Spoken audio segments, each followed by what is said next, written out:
মুখ থেকে তিনি মাঝে মাঝে মাদ্রাসায় গিয়ে আমাদের সাথে কথা বলতেন যে এই মাদ্রাসাটা ঈশা খার আমলের একটা ছোট মসজিদ ছিল। এই মসজিদটা একটা এক গম্বুজ বিশিষ্ট, যেখানে 15 থেকে 20 জন মুসলিম নামাজ পড়তে পারতেন। আলহামদুলিল্লাহ তিনি দায়িত্ব নেওয়ার পরে এলাকাবাসীকে সাথে নিয়ে যারা বিত্তবান ছিলেন তাদের কাছ থেকে কিছু টাকা পয়সা সংগ্রহ করে এই মসজিদটাকে এখন তিনি 4 তলা পর্যন্ত করেছেন। তারপরে মাওলানা মাহবুব আশরাফি সাহেব আছেন, তিনি তাকে সাথে নিয়ে তার সুপরামর্শের ভিত্তিতে আমাদের পাশে একটি মাদ্রাসা করেছিলেন। মাদ্রাসাটা যখন একতলা হয় তখনই হাজী মুস্তাফিজ সাহেব তিনি উপরে হাসপাতালে অসুস্থ হয়ে পড়ে যান। তখন তার কাছে যখন আমরা শিক্ষকতা গিয়েছিলাম তখন তিনি একটা কথা বলেছেন যে আমার জন্য আপনারা দোয়া করবেন, আমি যেরকম ভাবে মসজিদটাকে 4 তলা বিশিষ্ট করেছি, মাদ্রাসাটার জন্য আমি এরকম 4 তলা 3 তলা 4 তলা করতে পারি, এরপরে আমার লক্ষ্য আল্লাহ তাআলা দেয়। আলহামদুলিল্লাহ আল্লাহ তাআলা তা কবুল করেছে। আমরা দোয়া করেছি এখানে প্রায় প্রতি বছরে 10 থেকে 15 জন ছাত্র হাফেজ হয়ে বের হয় এবং এলাকাবাসী সবার সমন্বয় করে এই মাদ্রাসাটাকে তিনি গড়ে তুলেছেন। এখানে একটি অবস্থান উনি একেবারে হাড় ভাঙা পরিশ্রম করে এই অবস্থানের পরিণতি করেছেন, এটা সংস্কার করেছেন। সর্বশেষ তিনি করোনার মধ্যে দেখা গেছে যে একটা উজুখানা করেছেন, একেবারে মানুষগুলো দেখার মতো দৃষ্টিনন্দিত একটা জায়গা উজুখানা করেছেন। এই মসজিদও করেছেন তিনি। আসলে ওনার স্মৃতিচারণ করে শেষ করা যাবে না।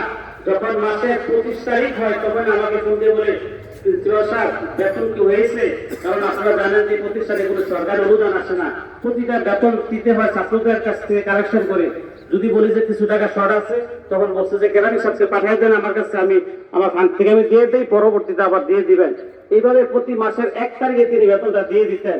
বলতেন যে শিক্ষকরা যেন কোনো কষ্ট না পায় টাকার জন্য 1 তারিখের মধ্যে বেতন পরিশোধ করে দিতেন।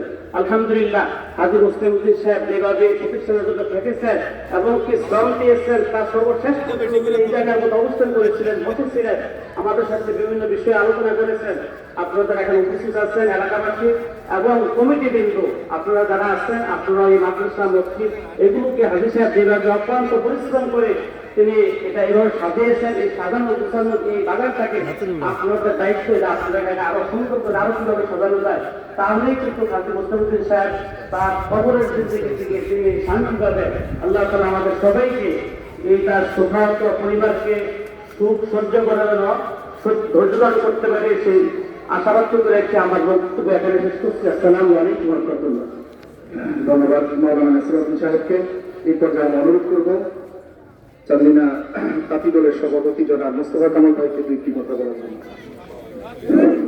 বিসমিল্লাহির রহমানির রহিম। আসসালামু আলাইকুম ওয়া রাহমাতুল্লাহি ওয়া বারাকাতুহু।